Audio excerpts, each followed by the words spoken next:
तो आदाब, नमस्कार, गुड इवनिंग, सत श्री अकाल। एक बार फिर आप तमाम लोगों का स्वागत है क्राइम तक की कहानी के इस एपिसोड में। उम्मीद है पूरी फैमिली अच्छी होगी। एक बार फिर कहानी शुरू करूं उससे पहले आपको जानकारी दे दूं कि क्राइम तक का अपना एक वेबसाइट अब लॉन्च हो चुका है, शुरू हो चुका है और www.crimetak.in पर आप क्लिक करें तो जितनी भी कहानियां हैं वहां पढ़ सकते हैं और देश और दुनिया की जो भी लेटेस्ट न्यूज़ है क्राइम से जुड़ी हुई, जुर्म की दुनिया की, वो वहाँ आपको सब कुछ मिलेगा। और मतलब पूरे एक तरह से कहें तो जुर्म का हिसाब किताब सब यही होगा।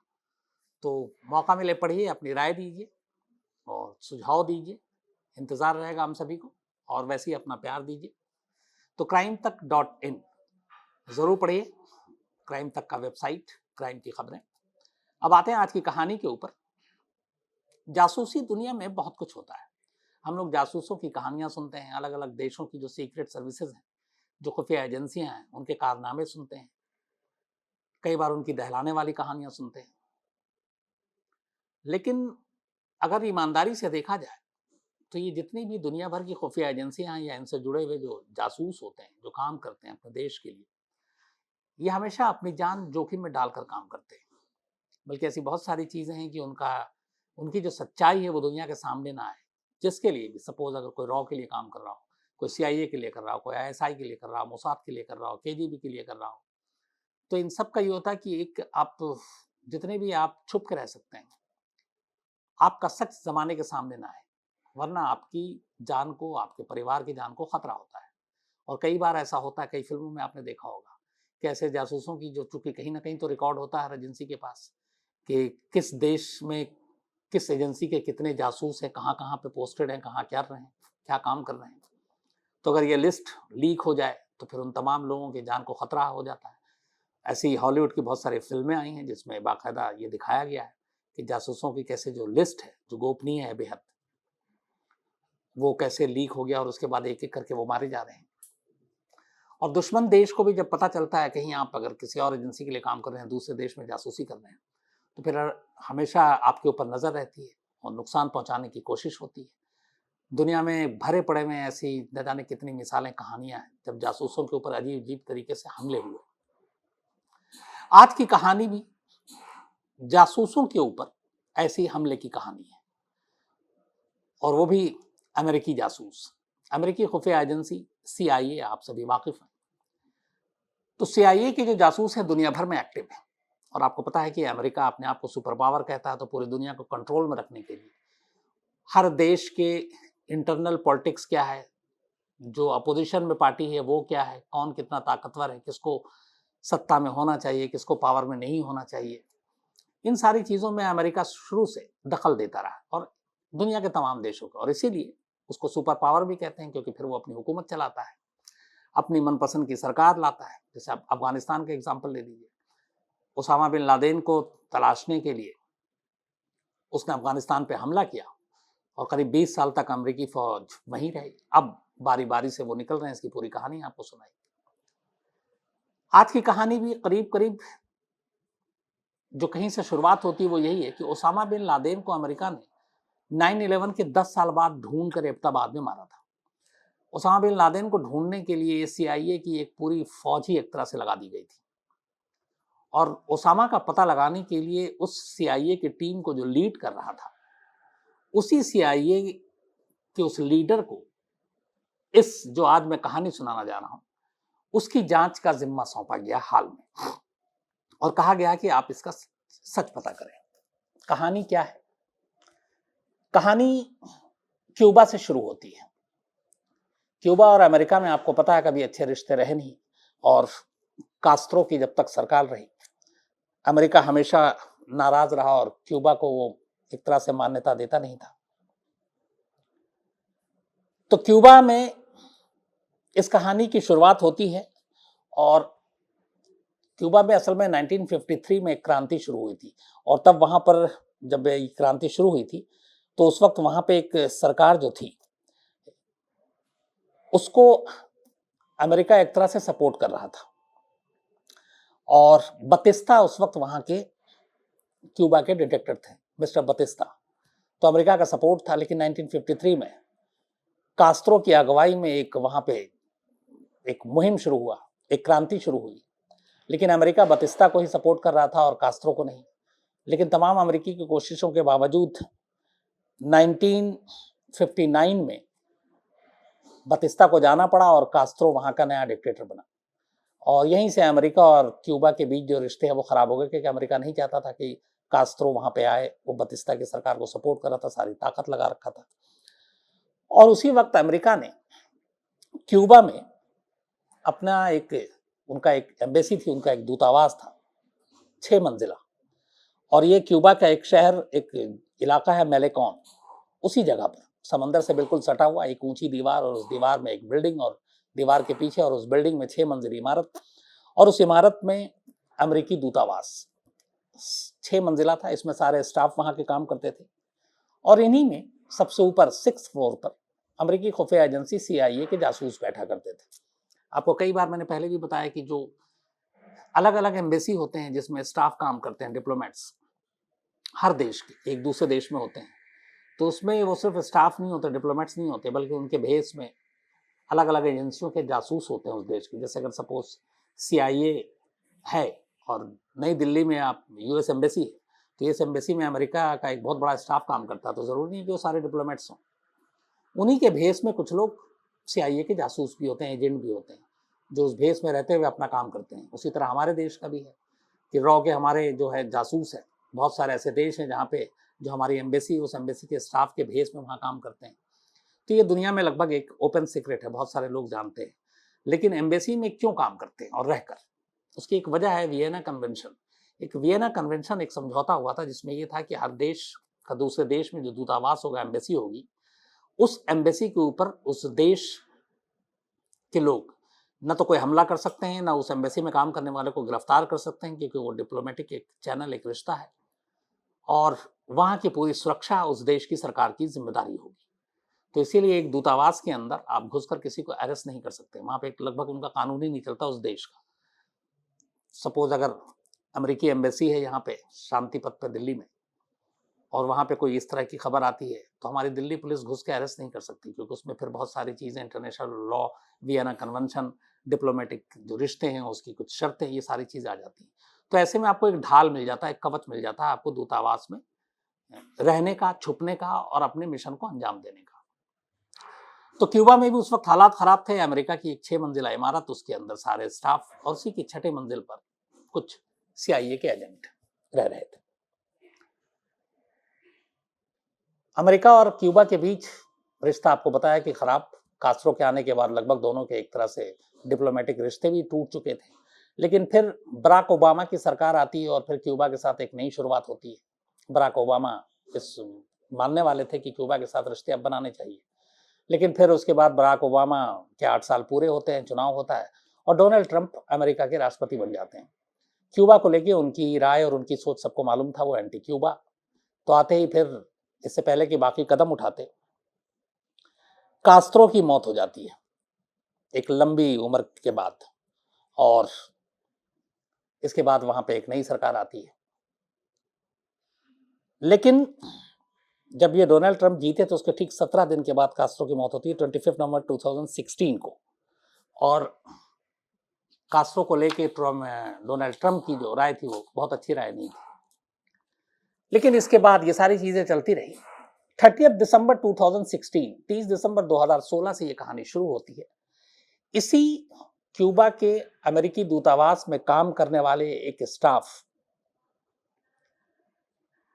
अचानक सुबह सुबह एम्बेसी पहुंचता है, और वहां पे जो उनकी मेडिकल टीम बैठी थी उनके पास जाता है, और नर्स बैठी हुई थी उसको जाकर बताता है कि उसको रात को एक अजीब सी चीज हुई उसके साथ। ऐसा लगा कि उसके सर पे कोई बहुत वजनी चीज मारी गई है, लेकिन चोट के कोई निशान नहीं है। और फिर उसे एक साउंड सेंसेशन हुआ, बहुत तेज चीखने की आवाजें सुनाई दे रही हैं, और ऐसा लगा कि कोई बहुत जोर से उसके कान के करीब आकर चीख रहा है, और सिर में तेज दर्द है, चक्कर भी आ रहा है। अब नर्स सुनती है सारी चीजें। इसके बाद अब वो था CIA का एजेंट। अब यह हवाना में दूतावास था क्यूबा के। तो जब इस स्टाफ ने सारी चीज़ें बताई तो नर्स को पहले लगा कि ये कुछ अजीब सी बातें कर रहा है, बहकी-बहकी सी बातें कर रहा है, इसमें कोई ऐसी बात तो है नहीं। तो इसमें क्या करें? तो उसे कोई आम सर दर्द की दवा-ववा दे देती है, लेकिन वो फिर अपने साथियों को बताता है कि पहली बार लाइफ में उसे ऐसा हुआ कि रात को जब वो घर पहुँचा तो उसके बाद अचानक ऐसा लगा कि कोई बहुत वज़नी चीज़ किसी ने उसके सर पे दे मारी है और उसे अजीब-अजीब आवाज़ सुनाई दे रही है, कान के पर्दे फट रहे हैं, बदहवासी तारी है, घबराहट हो रही है। फिर लोगों ने कहा कि इसका वहम हो सकता है, कुछ चीज़ें हो सकती हैं, दूतावास ने इसको सीरियसली लिया नहीं, बात आई गई होगी। तो 30 दिसंबर 2016 की बात थी ये। इसके करीब 15 दिन के बाद जनवरी 2017 की तारीख आ जाती है। सेकंड हाफ जनवरी में एक इसी हवाना के एम्बेसी में काम करने वाले एक और सीआईए का जो अफसर था, वो सेम शिकायत लेकर एम्बेसी के मेडिकल स्टाफ के पास पहुंचता और बताता है कि उसके सर पे ऐसा लगा कि कोई वजनी चीज मारी गई है और उसे बहुत अजीब-अजीब आवाजें सुनाई दे रही हैं और चक्कर आ रहा है, थकान महसूस हो रहा है, सिर में दर्द है, घबराहट हो रही है। अब जब उसने ये बात बताई तो अचानक 15 दिन पुरानी वो बात बाकी लोगों को याद आई कि उसने भी लगभग कुछ ऐसे ही कहा था कि आवाज आ रही और ये सारी चीजें हो रही, और उसको भी ये घर पे हुआ और इसको भी घर पे हुआ। अब डॉक्टरों ने इस बार सीरियसली उसको देखा लेकिन उन्हें कुछ समझ में नहीं आया। लेकिन ये दो चीजें हुई, अब पहली बार कान खड़े हुए कि ये मामला क्या है। एक तो सीआईए का एजेंट और दो ऐसे सीआईए के एजेंट के साथ ये सारी चीजें हो गई, तो इसका मतलब क्या है। अभी ये सारी चीजें हो ही रही थी कि तभी एक एक कर अगले 15 दिनों में कुछ और सीआईए एजेंट्स सेम इसी तरह की शिकायत लेकर दूतावास में स्टाफ के पास पहुंचने लगे और उन्होंने भी वही सारी चीजें बताई जो पहले दो ने बताई थी। और इन सब के साथ कॉमन एक जो रिश्ता था ये कि इन सबको ये सब कुछ घर के अंदर ही महसूस हुआ। इनमें से कुछ ने दरवाजा खोला, बाहर देखा, उन्हें फिर कुछ समझ में नहीं आया। तो करीब करीब 2-3 महीने के अंदर अंदर दर्जन भर से ज्यादा सीआईए एजेंट्स के साथ ये होना शुरू हो गया। अब एम्बेसी में लोगों को लगा कि ये मामला कुछ गड़बड़ है, अपने सीनियर अफसरों को उन्होंने बताया। फिर सीआईए के सीनियर अफसरों ने फॉरेन मिनिस्ट्री तक ये बात पहुंचाई। उन्होंने कहा कि इसको अनदेखा नहीं किया जा सकता और पहला शक उन्हें ये था कि ये क्यूबा की तरफ से ही, क्यूबा की सरकार की तरफ से ही हो रहा है। हालांकि फिर उन्हें लगा कि क्यूबा और अमेरिका के रिश्ते अब अच्छे हो रहे हैं कास्त्रो के जाने के बाद, तो क्यूबा ऐसा जोखिम क्यों लगेगा, वो क्यों लेगा और सीआईए एजेंट पे हमला इस तरीके का क्यों कराएगा। लेकिन ये हमला है क्या, इसको एक क्या नाम दे, क्योंकि सर में सारी चीजें हो रही हैं, दर्द हो रहा है, चीख रहा है। तब ये हुआ कि क्यूबा से है, लेकिन क्यूबा से बात किया कैसे की जाए, कोई सबूत नहीं है क्यूबा सरकार पे उंगली उठाने के लिए। तब वहां पे हवाना में जो अमेरिकी दूतावास के उस वक्त के चीफ थे, चीफ ऑफ मिशन जेफरी डिलोरेटिस, उन्होंने फरवरी 2017 में अमेरिकी सरकार से हरी झंडी मिलने के बाद क्यूबा की विदेश मंत्रालय के सामने ये राज खोला। उन्होंने कहा कि हमारे जो, अब ये तो बता नहीं सकते कि ये सारे सीआईए एजेंट हैं, उन्होंने कहा कि हमारे एम्बेसी के स्टाफ एक के बाद एक इस तरह की शिकायत लेकर आ रहे हैं और हमें लगता है कि इसमें आपके कुछ लोग इन्वॉल्व हैं। तब विदेश मंत्रालय ने साफ इनकार किया। उसने कहा कि हमारा कोई इसमें हाथ नहीं है, लेकिन आप कहें तो हम आपकी जांच में सपोर्ट कर सकते हैं, आप जो भी आप जांच करना चाहें। अब अमेरिकी दूतावास क्यूबा के साथ मिलकर इस जांच को नहीं करना चाहता था, क्योंकि उन्हें मालूम था कि जब ज्वाइंट इन्वेस्टिगेशन करेंगे तो सारी चीज़ें बतानी पड़ेगी, फिर उन्हें अपनी जासूसी की बतानी पड़ेगी, उन्होंने ये भी बताना पड़ेगा कि ये जो लोग हैं ये सब एम्बेसी के सिर्फ डिप्लोमेट से जुड़े हुए स्टाफ नहीं है, बल्कि ये तो सीआईए के एजेंट हैं। तो यहाँ पे उल्टा दाव पड़ रहा था। तो उन्होंने कहा कि नहीं, हम ज्वाइंट तो नहीं कर सकते, हम खुद से करेंगे। अब उसके बाद सीआईए की टीम लग गई कि आखिर ये कौन हो सकता है। तो उन्होंने पहला जो शक किया उनका ये था कि जो क्यूबा में कास्ट्रो के बाद दूसरी सरकार आई, उसके जो विरोधी हैं, जो नहीं चाहते थे कि ये सरकार रहे, शायद उनमें से कुछ लोग हैं जो इस तरीके का हमला कर रहे हैं और उन्हीं का इनके पीछे हाथ हो सकता है। और दूसरा उनका ये था कि क्यूबा की जो इंटेलिजेंस विंग है, वो जो है वो भी इस एम्बेसी के स्टाफ को परेशान करने के लिए ऐसा कर सकती है। उन्होंने अपनी तरफ से जांच की, कोई सबूत मिल नहीं रहा था। फिर इसी दौरान में उन्हें यह भी शक हुआ कि रूस का भी इसके पीछे कोई हाथ हो सकता है। और उनका ये था कि शायद रूस ने कोई ऐसा अपना सीक्रेट वेपन बनाया है जो, क्योंकि रूस के ऊपर बहुत सारी चीज़ें ऐसी हैरत अंगेज हथियार बनाने की, आपको जैविक और ये जो सारी हथियार की बातें होती हैं, तो सिर्फ गोली बम बारूद से ही सामने वालों पे हमला नहीं किया जा सकता, बल्कि कई और तरीके से। तो उनका ये था कि शायद ये रूस का कोई सीक्रेट वेपन है जिससे वो CIA को टारगेट कर रहा है, और शायद उसने कोई ऐसी टेक्नोलॉजी बना ली हो। लेकिन रूस के पास ऐसा करने का कोई मोटिव था, क्योंकि रूस अगर करे तो क्यूबा में बैठे हुए CIA के एजेंट पे क्यों करे, ये भी समझ में नहीं आ रहा था। लेकिन उसमें ये भी था कि क्यूबा और अमेरिका के अब रिश्ते सुधर रहे थे, और रूस नहीं चाहता था कि क्यूबा और अमेरिका के रिश्ते सुधरें, तो एक मोटिव ये हो सकता था। लेकिन ये सारी बातें थी, रूस के खिलाफ डायरेक्ट कोई एविडेंस था नहीं। अब ये जांच चलती रही, और उसी के बाद इस जांच में अब ये हो कि पहले तो इसको कहा क्या जाए, कौन सा हथियार कहा जाए। तो पहले एक नाम पड़ा इसका, द थिंग, कि क्या है कुछ पता नहीं, अचानक सर पे लगता है कोई वजनी चीज, किसी को मारा गया है। उसके बाद तरह तरह की आवाजें सुनाई देती हैं, सर में दर्द होता है, बदन हाथ में दर्द होता है। कुछ लोगों ने यह भी कहा कि वो 5-5 मिनट पुरानी बातें तक भूल जाते हैं। तो ये द थिंग से शुरू हुआ, फिर इसके कुछ इमैक्युलेट कनेक्शन नाम दिया गया, और उसके बाद आखिर में जो नाम इसका पॉपुलर हुआ वो नाम था हवाना सिंड्रोम। तो ये हवाना सिंड्रोम फिर इसका नाम पड़ा, और इसी के जरिए इसको जाना गया। अब उस वक्त जो क्यूबा के राष्ट्रपति थे, जब ये मामला 2016 में शुरू हुआ, राउल कास्त्रो, उन्हें लगा कि CIA और उसकी पूरी टीम उनकी देश और सरकार के खिलाफ पड़ गई। उन्हें लगता है कि वो लोग इसके पीछे हैं, वो अपना नाम हटाना चाहते थे, और वो बार बार अमेरिका को यकीन दिलाना चाहते थे कि हम अमेरिका के साथ रिश्ते अच्छे कर रहे हैं, तो हम क्यों अमेरिकी दूतावास के स्टाफ पर इस तरीके से हमला करेंगे। और इधर CIA को भी लग रहा था कि कोई सबूत तो है नहीं, और CIA कुछ कर नहीं पा रही थी। तो फिर बाद में इस मामले की जांच FBI को दे दी गई, और FBI से कहा गया कि वो इसकी जांच को बिल्कुल गोपनीय रखे, सीक्रेसी के साथ इसको इन्वेस्टिगेट करे और पता लगाए कि ये हमला कैसे हो रहा है। इस दौरान में ये वक्त इधर बीतता गया, और करीब 60 स्टाफ थे अमेरिका के, जिसमें CIA के एजेंट भी थे। उनमें से लगभग शायद ही कोई ऐसा बचा जो इस हवाना सिंड्रोम का शिकार ना हुआ। उसमें यह भी था कि शायद जो भी हमला कर रहा था उसमें बहुत सारे जो डिप्लोमेट थे रियल में, सही में, इस गलतफहमी में कि वो भी CIA के एजेंट है, इसलिए उनके ऊपर भी इस तरह के हमला हुआ। लेकिन ये हमला कैसे होता, क्या होता, किस जरिए से होता, क्या कोई दवा थी, कोई ऐसा गैस था, कोई हवा थी, कोई और चीज थी, ये कुछ पता नहीं था। लेकिन जांच जारी थी। अच्छा, इस दौरान में ये था कि इस पूरी चीज को आपको मतलब पूरी तरह से गुप्त रखना है। लेकिन अमेरिका में, अमेरिकी मीडिया में ये हवाना सिंड्रोम की खबर लीक हो गई, और एक अमेरिका के सीनेटर थे, उन तक ये बात पहुंची किसी इन हाउस के ही लोगों से, और उन्होंने मीडिया में ये बात फैला दी, और उन्होंने कहा कि हमारे जो स्टाफ हैं उनके ऊपर इस तरीके से हमला हो रहा है। और इसके बाद फिर अमेरिकी सरकार को रिकॉर्ड पर आना पड़ा, और उन्होंने कहा कि हाँ, हवाना सिंड्रोम की वजह से जो रिकॉर्ड पे था ये कि पोस्टेड 21 अमेरिकियों पर खास तरह के अटैक्स हुए हैं। 21 इन्होंने रिपोर्ट दी, और इसके बाद वॉशिंगटन में जो क्यूबन एम्बेसी थी, वहां के 15 स्टाफ को इन्होंने वापस अमेरिका भी भेज दिया इस बदला लेने के लिए, क्योंकि अब तक ये मान के चल रहे थे कि ये इसके पीछे क्यूबा है।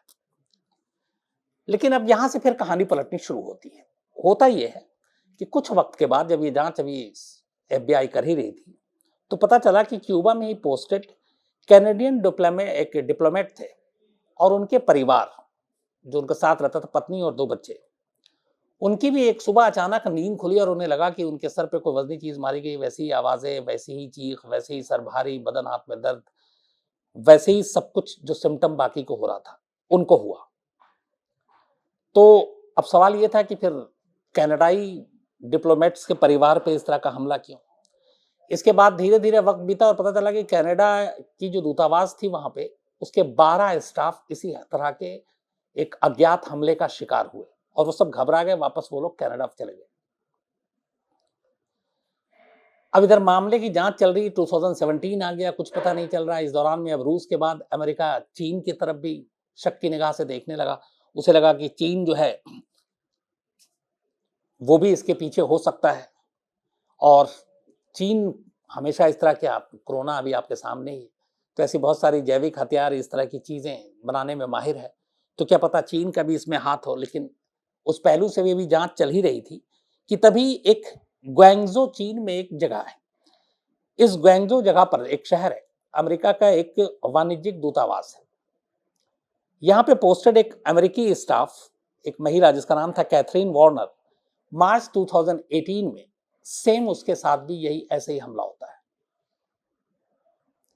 अब इस हमले के बाद जो FBI जांच कर रही है और अमेरिका फिर ये लगता है कि चीन अगर अमेरिकी दूतावास या अमेरिकी खुफिया एजेंसी CIA के स्टाफ पे हमला कर रहा है तो वो दूसरे देशों में करेगा, अपने ही देश में चीन के अंदर किसी शहर में अमेरिकी किसी एम्बेसी के स्टाफ पर हमला करने का मतलब है कि वो सीधे सीधे एक तरह से जिम्मेदारी ले रहा है कि हाँ ये मैंने किया है, तो ये बेवकूफ़ी चीन नहीं करेगा।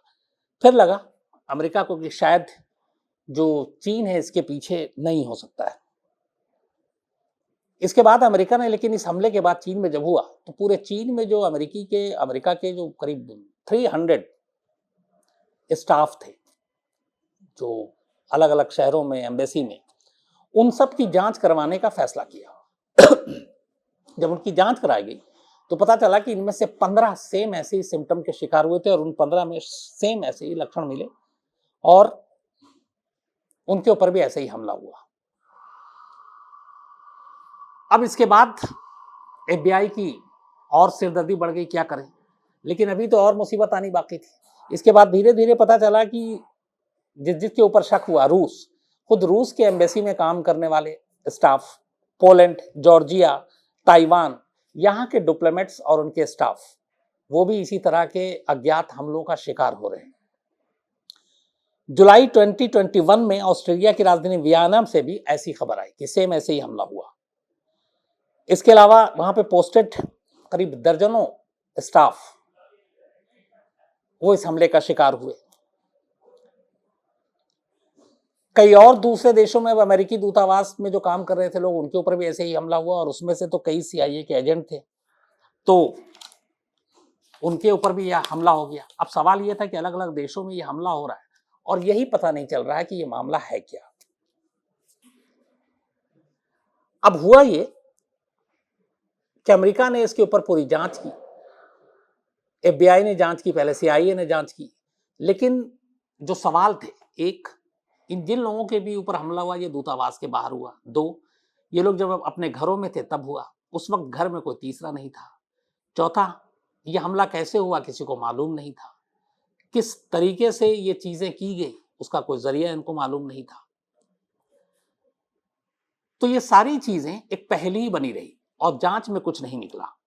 इसी के बाद अब अमेरिका ने, करीब 4.5 साल बीत गया, 16 से ये शुरू हुआ लगभग, अब हम 2021 में हैं, तो अब इस हवाना सिंड्रोम का सच क्या है इसको पता लगाने के लिए CIA ने अपने एक ऐसे अफसर को तैनात करने का हाल में फैसला किया जो आपको शुरू में बताया था कि ओसामा बिन लादेन का पता ठिकाना ढूंढने के लिए जिसने 10 साल खाक छानी थी और आखिरकार ओसामा बिन लादेन को एबटाबाद में ढूंढा और उस ओसामा बिन लादेन का पता लगाने में उस CIA के अफसर का सबसे बड़ा रोल था। तो उस टीम का जिसने नेतृत्व किया था, उस टीम को लीड किया था, CIA के उसी अफसर को अब इस हवाना सिंड्रोम का सच पता लगाने की जिम्मेदारी दी गई है, क्योंकि CIA पहले नाकाम रही, FBI पूरी जांच कर ली, 4.5 साल बीत गए, कोई फायदा नहीं हुआ और अब उन अफसर को इसमें कहा गया है कि आप पता कीजिए। इसके लिए बाकायदा एक खास टास्क फोर्स बनाया है अमेरिका ने। इनमें मेडिकल एक्सपर्ट्स सबसे ज्यादा रखे गए क्योंकि ये सारा जो हमला है ये एक तरह से मेडिकल से ही जुड़ा हुआ है, क्योंकि हमलावर या कोई चीज, कई बार जख्म के भी निशान मिले लेकिन वो कैसे थे, किस चीज से थे, यही पता नहीं चल पाया। तो अब स्पेशल टास्क फोर्स इस हवाना सिंड्रोम का पता लगाने के लिए तैनात कर दी गई है और ये पता कर रही है कि आखिर ये बला है क्या जो एक घर में मौजूद, खासतौर पर लोगों पे हमला होता है, उनके कानों में तेज शोर सुनाई देता है, सर भारी हो जाता है, बल्कि लोगों की याददाश्त चली जाती है, थकान, मजबूरी। इसका एक ड्रॉबैक दूसरा ये भी हुआ कि ऐसे बहुत सारे लोग जिनके साथ ये हुआ वो अपने आप को अचानक बेहद कमज़ोर, लाचार, याददाश्त जाने वाली महसूस करने लगे और उनकी वजह से उनको फील्ड ड्यूटी से हटाना पड़ा। तो CIA के कई ऐसे एजेंट जो इस हमले का शिकार हुए उनको उससे हटाना पड़ा और उनको कोई और जॉब दी गई, बल्कि कुछ लोगों ने तो छोड़ ही दिया।